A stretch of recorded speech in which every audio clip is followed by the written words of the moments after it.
les femmes apparemment faibles ne deviennent plus fortes que quand elles sont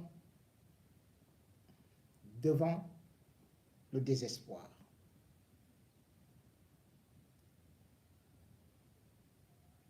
C'est quelqu'un qui aimait la paix, Gandhi, et qui l'avait dit. Mais aujourd'hui, y a-t-il encore espoir pour certaines femmes qui, aujourd'hui,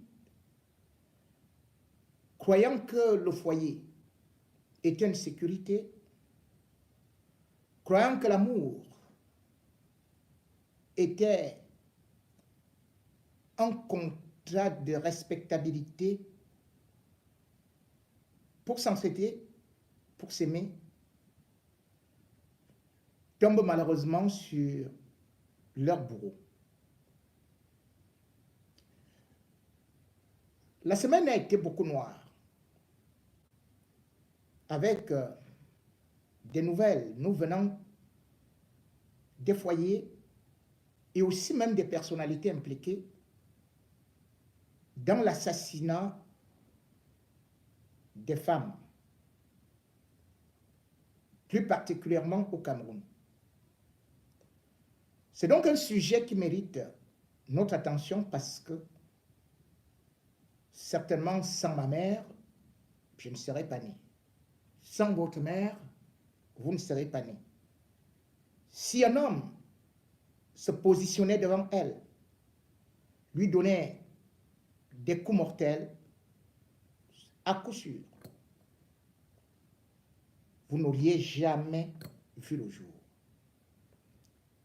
C'est pour cela qu'il faut protéger la femme, mère de l'humanité, et qu'il faut dénoncer toutes les violences conjugales qui sont souvent perpétrées en toute impunité et qui, d'année en année, ne font encore que se développer. Quand la femme ne sert pas de marmite, elle sert de couvercle, disait Honoré de Balzac. Aujourd'hui, non seulement elles servent de marmite de couvercle par rapport à certaines difficultés que nous rencontrons, mais certaines sont utilisées comme le tam-tam lorsqu'il faut déverser sa colère, sa folie, et malheureusement, ça arrive à des assassinats.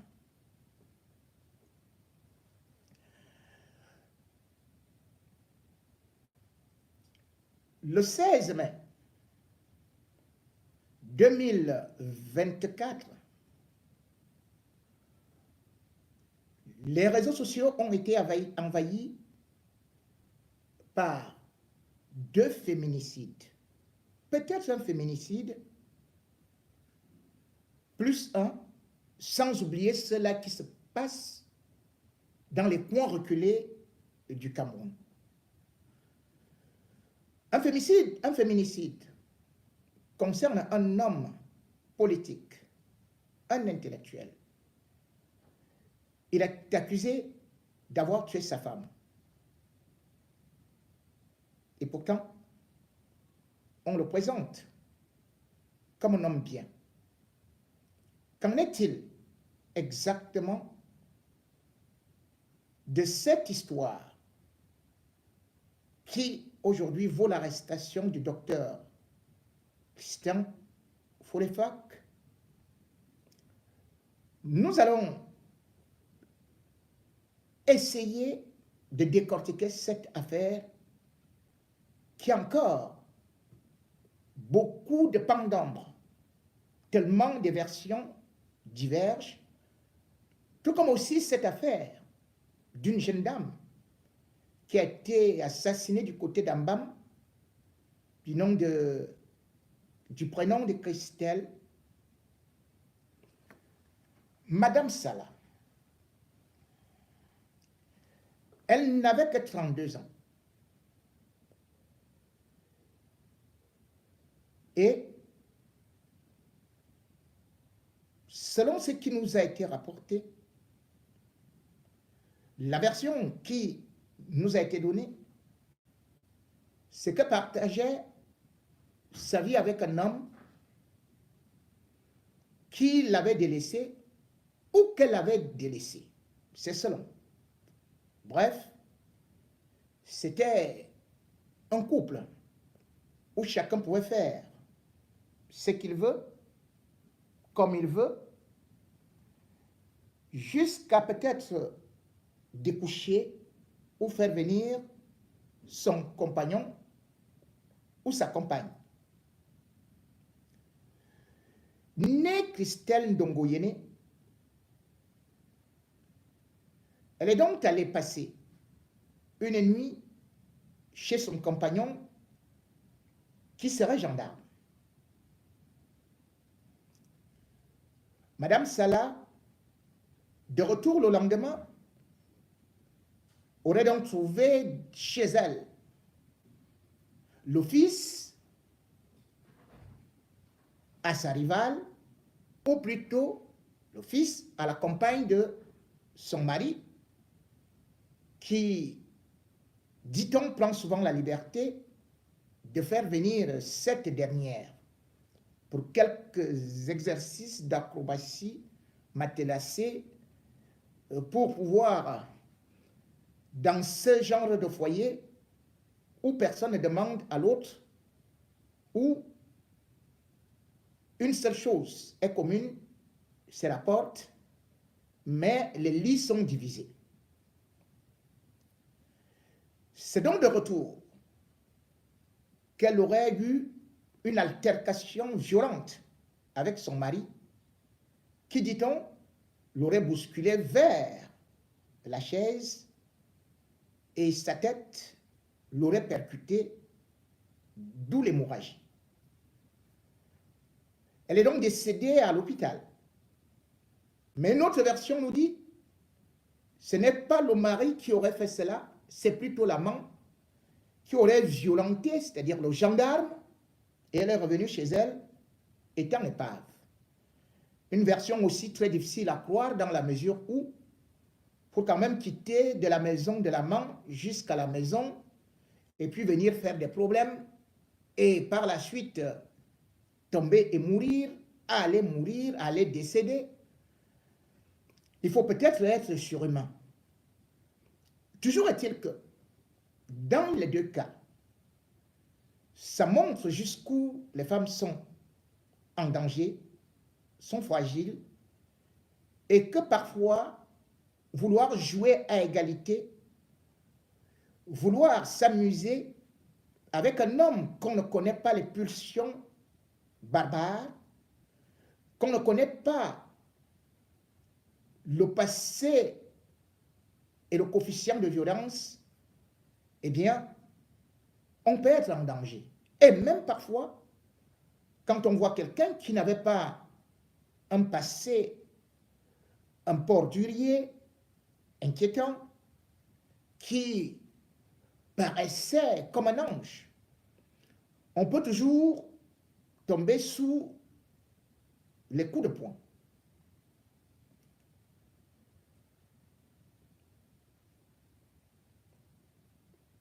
En attendant l'enquête, nous nous retrouvons quand même devant une situation où le Cameroun se retrouve comme le pays africain où les femmes meurent le plus des suites de violences conjugales. Selon le CERAD, rien qu'en 2023, pas moins de 343 femmes,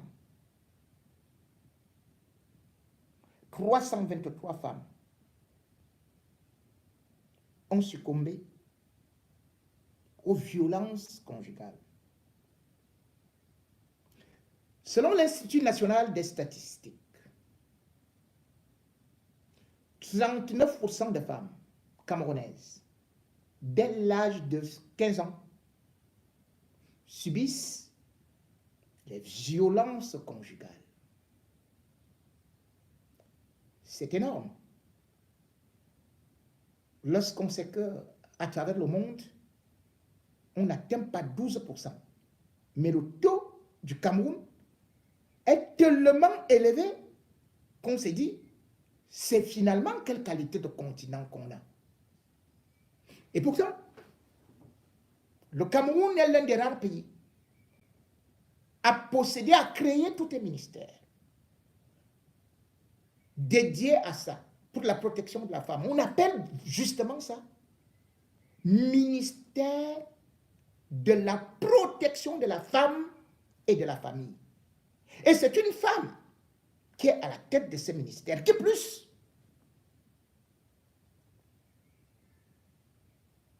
est universitaire. Mais qu'on ne voit jamais lorsqu'il faut défendre les causes de la femme. On ne l'a jamais vu, on n'a jamais vu cette dame taper le poing sur la table pour décrier cela. Le Cameroun a une première dame qui parle d'une fondation de mère et enfants. Mais jamais Chantal Biya n'a eu à intervenir, n'a eu à prendre position pour défendre la violation des droits de la femme et surtout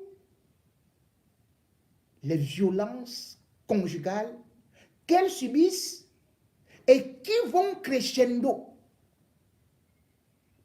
L'année dernière déjà, rien qu'à Yaoundé, on parlait entre février et mai de 20 femmes tuées à Yaoundé.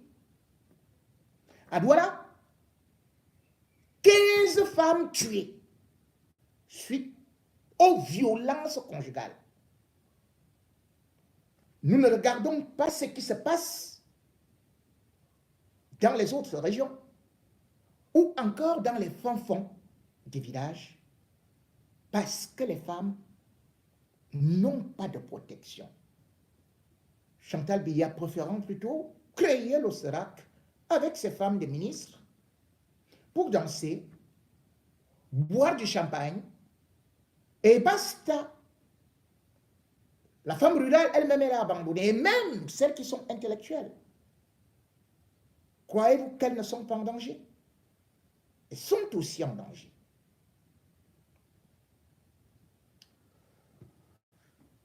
Quand je parle de ça, c'est pour aussi évoquer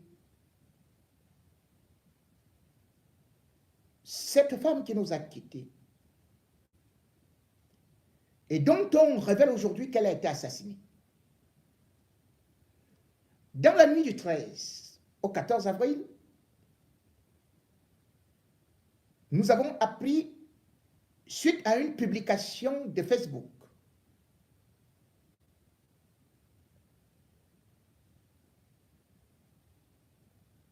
du docteur Christian Folefac, que son épouse est décédée d'arrêt cardiaque. Elle était pieuse.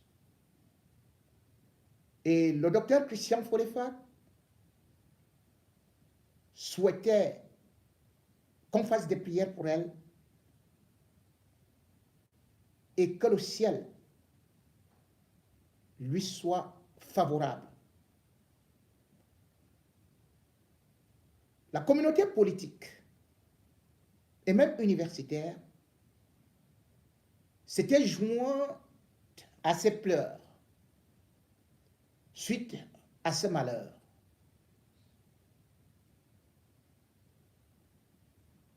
C'est alors que les bruits de couloir ont commencé. Les rumeurs ont commencé à se propager.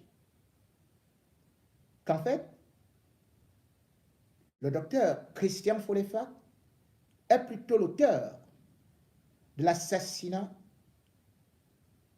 de son épouse, docteur Laure Blanche Foulefac. Une nouvelle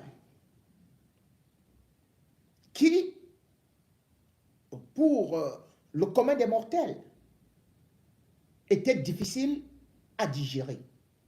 Et d'ailleurs, on croyait que c'est une blague de mauvais goût. Sauf que, un mois après les événements,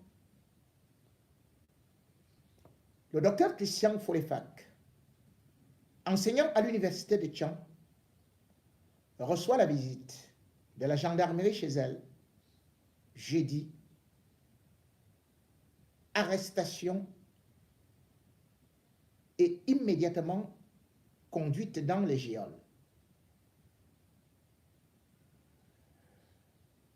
L'affaire prend une grande tournure, dans la mesure où c'est à travers des réseaux sociaux qu'on découvre que une autopsie a été pratiquée et les résultats sont formels. La femme aurait subi des violences, selon les témoignages qui circulent sur des réseaux sociaux. Certains décrivent d'ailleurs qu'au regard de l'autopsie, la face ou le visage de la femme serait incliné, ce qui veut dire qu'il y a eu des violences, disent-ils, post-mortem, et qu'il y avait aussi des hématomes. Et au-delà de la symétrie, on parle aussi d'une hémorragie méningée.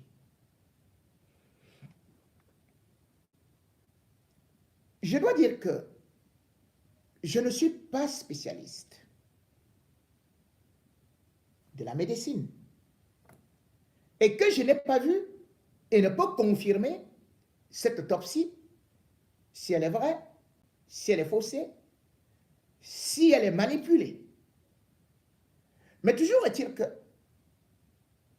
je me suis posé beaucoup de questions en regardant, en écoutant les récits qui nous viennent de Tchang. D'autant plus que l'homme en question est un homme politique.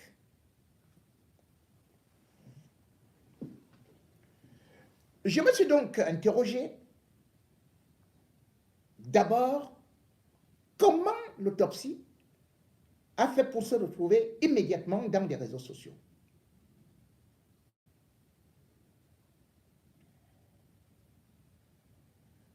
Après avoir recoupé, j'ai donc découvert que c'est le docteur Foulefac lui-même, Christian Foulefac, qui,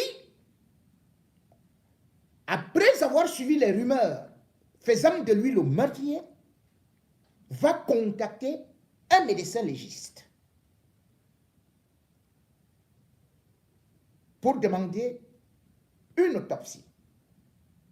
Pour lui, il faut qu'il soit blanchi. C'est le docteur Christian Foulefac qui va créer, pas qui va payer, autant pour moi, justement cette autopsie à hauteur de 225 000 francs CFA. Le médecin va lui donner rendez-vous pour qu'il récupère les résultats. Sauf que 3 jours après, quand il se présente à l'hôpital, il n'est même plus reçu par le médecin. Il rentre, revient, et il n'y a pas de résultat. C'est alors, plus tard, qu'il est arrêté.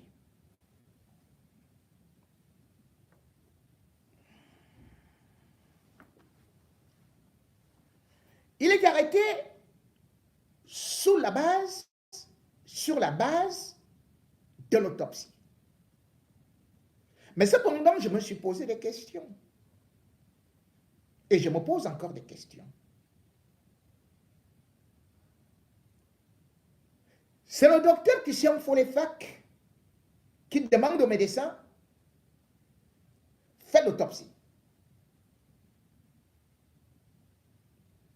Et l'autopsie sort plutôt dans les réseaux sociaux.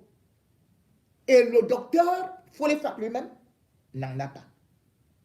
Après avoir payé. Même si l'autopsie devait aller à la police, il devrait en avoir copie. Puisque ce n'est pas l'État qui a demandé l'autopsie. Ce n'est pas la police, ce n'est pas la gendarmerie qui ont demandé l'autopsie. C'est lui qui a demandé l'autopsie. Donc, il a droit à ces résultats, mais n'est pas informé. Mais c'est plutôt à travers des réseaux sociaux qu'il est informé et où on lit les témoignages. L'un des témoignages, c'est que le docteur Christian Folefak était violent et que sa femme aurait eu à se plaindre quelques jours avant l'assassinat par rapport au fait que son mari, et on dit que c'est lui qui donne cette information, il est entré en possession de l'autopsie. Sauf que l'autopsie ne veut pas dire, dans l'autopsie, on n'écrit pas que qu'elle avait des problèmes avec sa femme. L'autopsie est scientifique. On met juste les observations. Mais moi, j'ai lu que la femme avait dit à une connaissance qu'elle est en danger, que son mari est infidèle et qu'il multiplie les coups, un but, un sort, au niveau de l'université de Tchang. À partir de là, j'ai donc cherché à connaître qui est derrière, qui sont derrière ces témoignages. Et comme d'habitude, je tombe dans beaucoup de témoignages anonymes. Et quand on dit témoignage anonyme, je prends cela avec des pincettes. Parce que si quelqu'un vous dit que sa vie est en danger, vous ne pouvez pas vous cacher. Vous allez dire tel jour, et il y a eu ceci, et il y a eu cela, et peut-être j'ai même alerté la police. Je me suis penché du côté de la police, ou du côté de la gendarmerie, pour voir ce qu'on appelle souvent les signalements.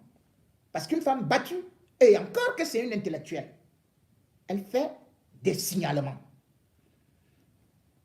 Je peux vous dire qu'au moment où je vous parle, il y a 0 signalement.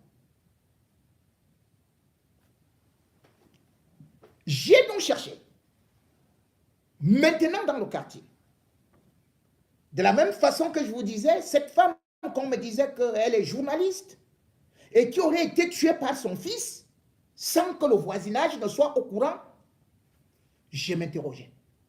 Parce que quand il y a des violences conjugales, les voisins sont au courant. Sauf si vous bâillonnez une femme, si vous la droguez. J'aurais souhaité, ou peut-être, j'aurais été convaincu à 100% que c'était une vraie version si on me disait que Laure Blanche Folefak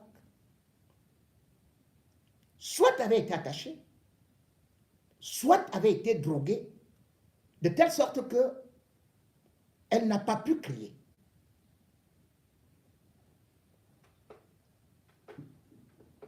Mais l'autopsie ne le dit pas.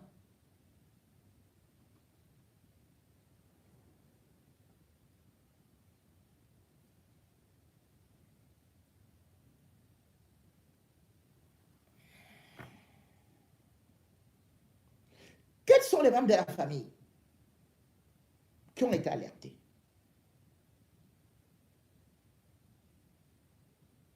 Vivait-elle seule avec son mari? Non.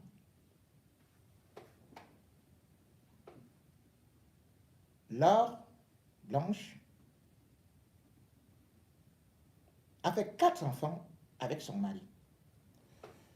Je ne sais pas si je pourrais avoir, certains non, mais je sais qu'une devrait déjà avoir au moins, combien là? Peut-être 13 ans.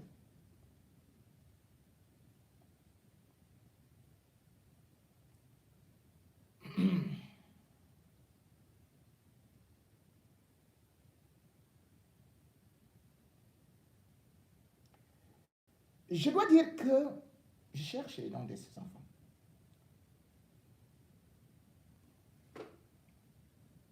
Au moment du crime, puisqu'on parle de crime, les enfants dont j'ai cherché le témoignage, je n'ai pas trouvé. Mais je constate tout simplement que ce sont les enfants qui ont appelé le beau-père le soir. Les enfants n'ont pas parlé d'assassinat. Mais le beau-père n'était pas joignable.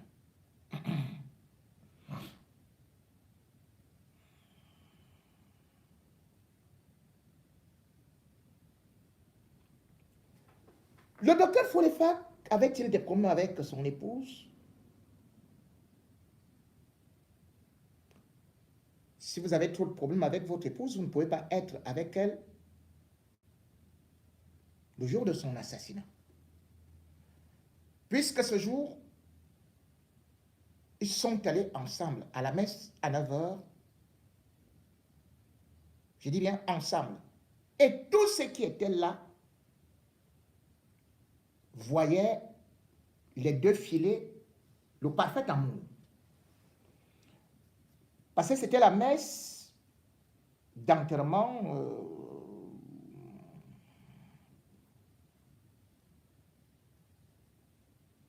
d'une maman de leur collègue de l'université de Tcham.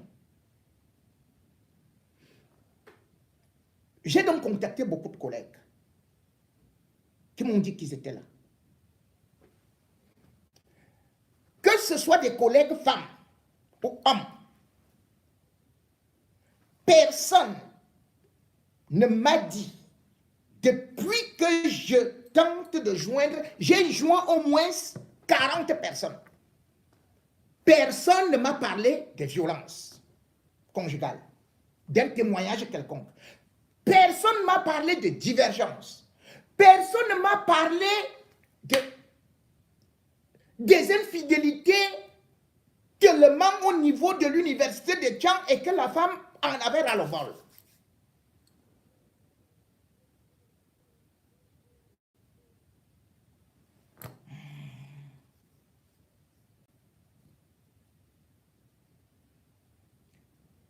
Et d'ailleurs, après cela, je crois qu'elle est partie au marché. Avant de rentrer finalement à la maison.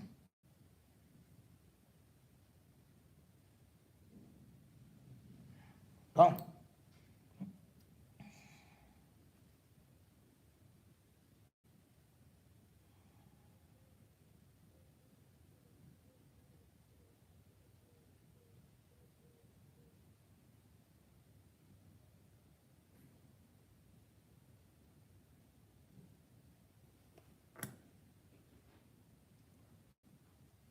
Je cherchais une information que j'ai reçue, mais que malheureusement, je ne retrouve pas.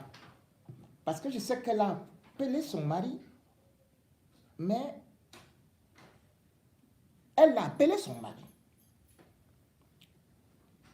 Le téléphone le dit.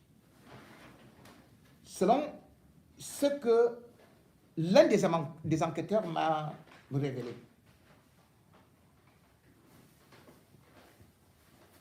L'enquêteur m'a aussi dit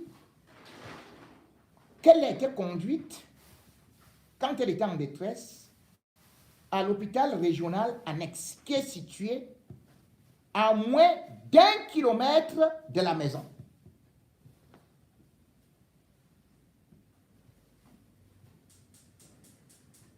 Vous vous rendez compte?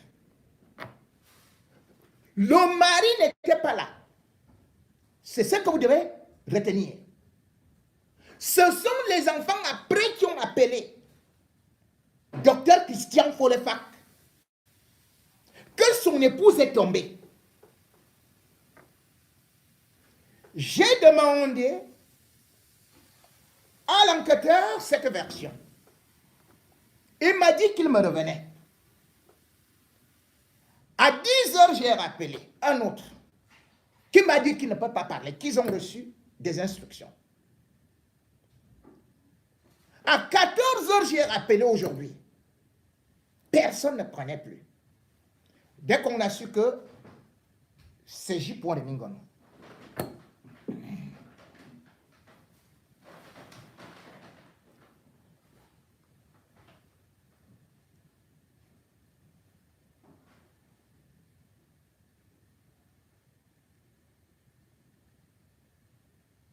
Mais ce que je sais, parce qu'on ne parle pas des enfants, c'est le Benjamin qui l'a trouvé à la maison, je crois, couché dans la douche. Il devrait, c'est le nom là que je cherchais, Marc-Antoine. C'est ça que je cherche depuis. C'est ça que je cherche depuis. Marc-Antoine. Et c'est lui qui a commencé à crier. C'est lui qui a commencé à crier quand il a trouvé sa maman couchée dans les toilettes. Christian Folefac n'était pas là. Expliquez-moi. Je vous ai dit, je ne peux jamais défendre un homme qui commet un féminicide.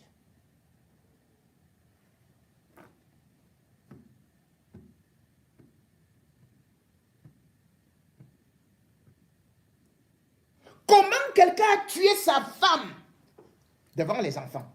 Et c'est les enfants qui l'appellent. Et on l'amène à l'hôpital. Vous avez déjà tué votre femme avec des coups. Mais aucun enfant ne témoigne. Les enfants donnent une autre version. Cette version qui ne passe pas sur les réseaux sociaux.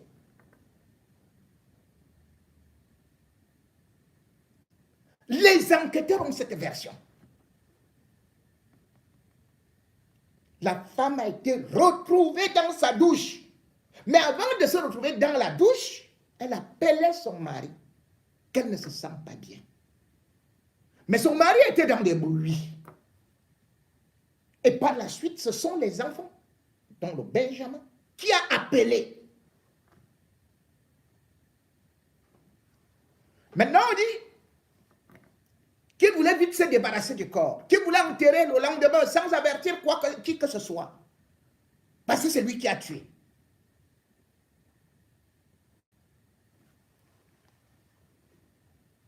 Vous savez, on regarde toujours le profil de quelqu'un. Je ne connais pas le docteur Folefac. Mais j'ai essayé de comprendre son parcours. Comment ils se sont connus? Et quel est le mobile du crime? Il y a toujours un mobile dans un crime. Même dans des violences, parfois il y a des psychopathes. Mais je vous dis, après avoir eu à analyser, d'abord à partir de ses camarades d'université, parce qu'il était à l'université de Yaoundé 1. J'ai pris certains de ses camarades. Ils faisaient histoire. Ils m'ont dit que c'était un homme sans histoire. Laure Blanche faisait chimie. Et c'est là où ils se sont connus. Ils se sont mariés depuis 12 ans. J'ai demandé est-ce qu'il y a eu des bagarres entre-temps. Personne n'est au courant d'une quelconque bagarre. Eux tous ont été affectés à l'université de Tchang, où ils sont enseignants. Sauf que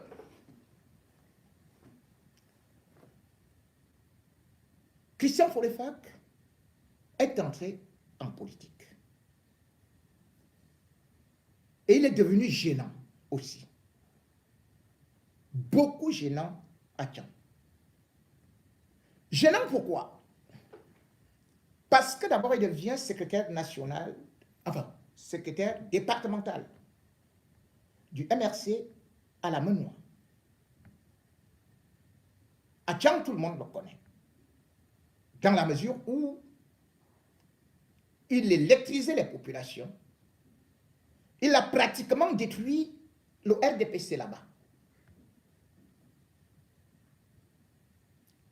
C'est d'ailleurs lui, en 2020, qui était prédestiné à être maire de Tchang, au regard de sa popularité.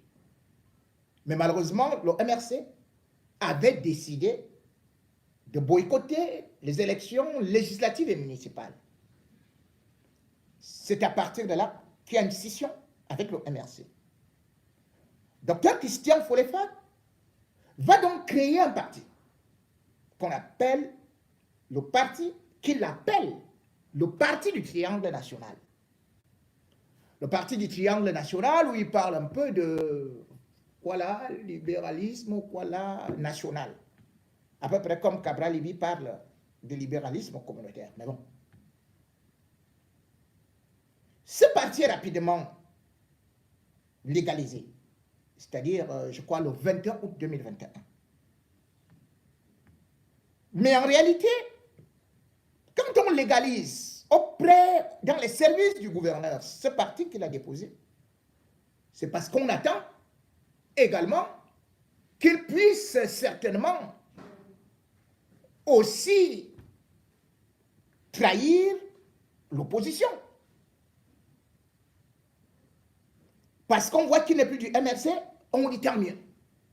On va donc prendre quelqu'un qui certainement, si on la double, si on donne son parti, certainement il va combattre Maurice Kamto. Ce qu'il n'a pas fait. Certes, il a démissionné du MRC, mais il est resté très réservé, contrairement à d'autres. Mais par contre, ce qu'il faut savoir, c'est que Dr Christian Folefat non seulement a humilié les régimes, les barons du régime, Biya, Tchang, mais surtout, il ne s'entendait pas bien avec le chef de famille de sa femme. Quand on parle de chef de famille, c'est-à-dire que le frère, au père de sa femme, qui est un grand baron du régime, ancien recteur d'université, prénommé Anaclé, je crois d'ailleurs qu'il devrait être sénateur en ce moment.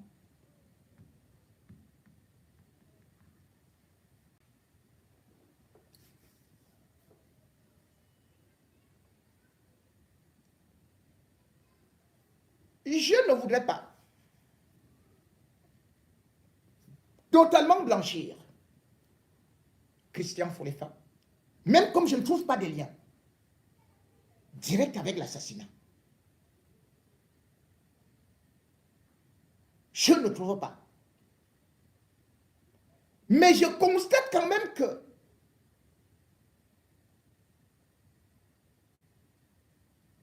la mort d'une femme est maintenant utilisée pour des besoins politiques. Pourquoi? Première des choses, qui a bloqué l'autopsie?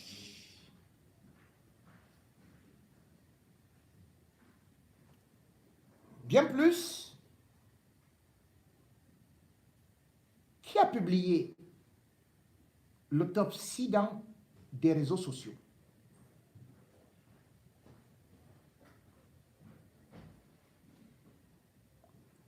Je vous rappelle que quand elle arrive à l'hôpital, elle est vivante. Ce n'est que 10 minutes à un quart d'heure que les médecins viennent déclarer à son mari que le cœur ne démarre plus, le cœur s'est arrêté complètement. Donc, elle est morte.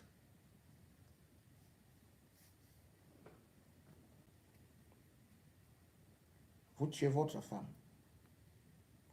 vous l'amenez à l'hôpital et vous commandez l'autopsie. Cameroun, Camalon. Camalon. Et surtout, vous la tuez sans être là. Devant des enfants qui n'ont pas vu. Sauf si c'est peut-être des coups mystiques qui sont partis. Là, si on me parle d'une autopsie mystique, je peux comprendre. Mais là, il faudrait qu'on m'explique. Au Cameroun, on utilise toujours parfois des fake news pour accabler certaines personnes. Parfois, on remasterise une version qui n'a rien à voir avec la réalité. Docteur Folefak avait d'abord quel intérêt donc à tuer son épouse, mère de ses 4 enfants. Cette femme-là, en décembre. Parce que sur le plan social, c'est quelqu'un qui a un équilibre et qui défend les causes sociales. La preuve, c'est que le plus grand think tank africain l'a récompensé en décembre dernier. Il a été récompensé pour ses œuvres sociales. Comment donc on peut me dire que quelqu'un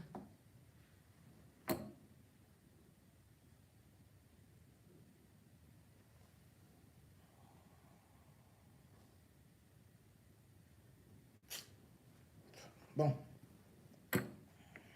on ne sait jamais.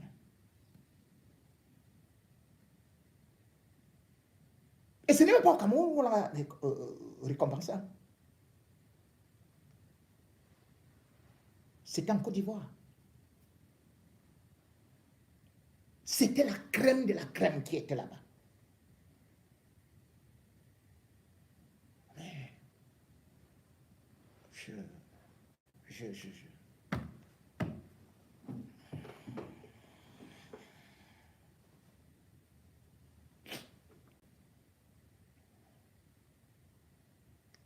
Vous savez, lorsqu'il y a eu l'assassinat de Yongwa Diane, nous étions le 15 novembre 2023. Les éléments étaient concrets. Tout le monde savait ce qu'elle subissait. Et c'est d'ailleurs elle-même, qui était aussi enseignante, qui disait qu'elle risque d'être assassinée. Effectivement, elle a été assassinée par son conjoint.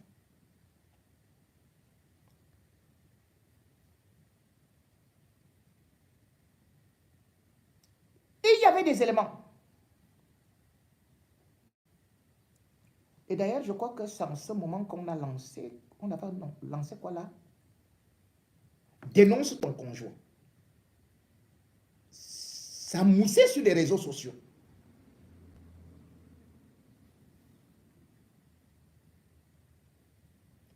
Mais là, c'est un enseignant universitaire.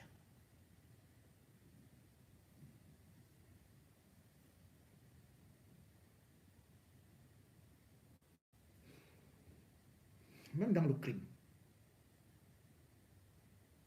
Un enseignant universitaire qui a été vu avec sa femme et ceci et cela.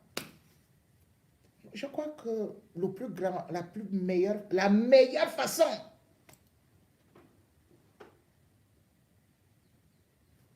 c'est peut-être même d'empoisonner son épouse. Pas de la tabasser devant les enfants, alors qu'il n'est pas là. Il y a plusieurs méthodes sans trace. On dit, oh, le fond est parti comme ça. Donc, mais si vous tombez dans une douche, bien évidemment, même quand on fait un AVC, parfois, c'est un côté même, ou même vous pouvez, même le bras, ça va d'un côté. Moi, je me me souviens à l'époque, j'allais à la CRTV, il y avait le réalisateur de la CRTV. C'était Bertrand Bargatanga. Très bel homme. Il a fait un AVC. Mais sa bouche y allait comme ça.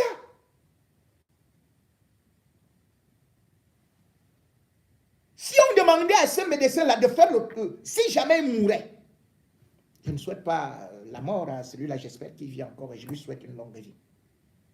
Donc on allait dire que comme la bouche s'est inclinée, c'est que quelqu'un a donné le coup de poing, boum, ça a incliné le visage. Quelqu'un tombe dans une douche. Même quand vous vous baignez, vous faites une mauvaise manœuvre, vous tombez dans votre baignoire, vous mourrez. Vous mourrez. Ce n'est pas parce qu'il y a une hémorragie interne qu'on va déduire que c'est un assassinat, que c'est un féminicide. Si vous perdez l'équilibre dans une douche, vous êtes mort. Vous êtes mort. Parce que la douche, il y a les carreaux, il y a le ciment, donc il y a des métaux, il y a de la matière dure. Or, si vous faites un AVC, que vous perdez de l'équilibre, vous n'avez plus de possibilité. Vous tombez, vous mourrez.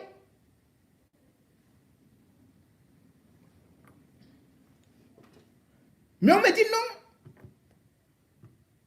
C'est que l'autopsie a dit que, comme le RDPC connaît bien faire les autopsies et tout, et on applaudit. Il a tué notre fille. Il a tué notre fille. Il a dit, oh, il a tué notre fille. Mais non. Mais non. Il faut sortir des éléments beaucoup plus consistants que ça. Il faut des témoignages. Vous n'allez pas décider que, comme l'autopsie,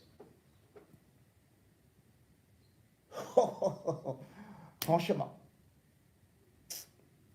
bon.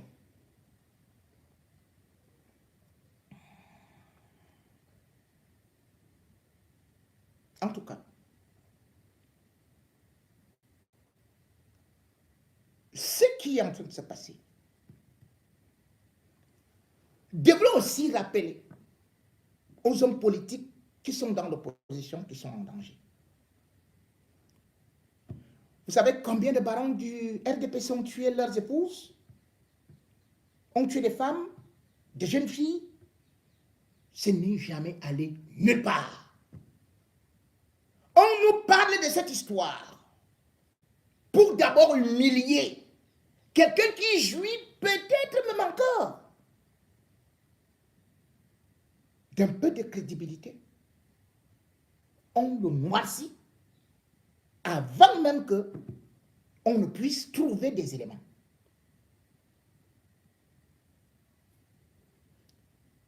Et ceci, on l'a souvent vu. Ce n'est pas seulement au Cameroun. On a pu le voir. Même au Sénégal. Et là, ce n'était même pas un assassinat. C'était avec Ousmane Sonko. Parce que Macky Sall voyait que Ousmane Sonko était un danger pour lui. Il a créé l'histoire quoi? Adji Sarr, une masseuse qui aurait été violée. Et par la suite,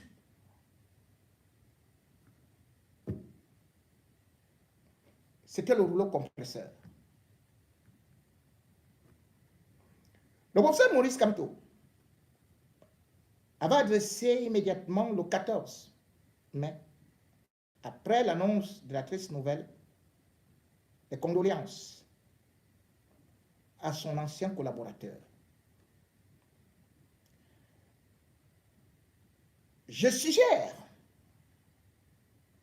également qu'il regarde de très près cette affaire qui n'est pas judiciaire, mais que vous allez voir plus tard qu'elle est très politique. Parce que je vous ai juste pris deux exemples.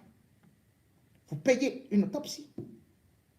Parce que les gens ont commencé à dire que vous avez tué votre femme.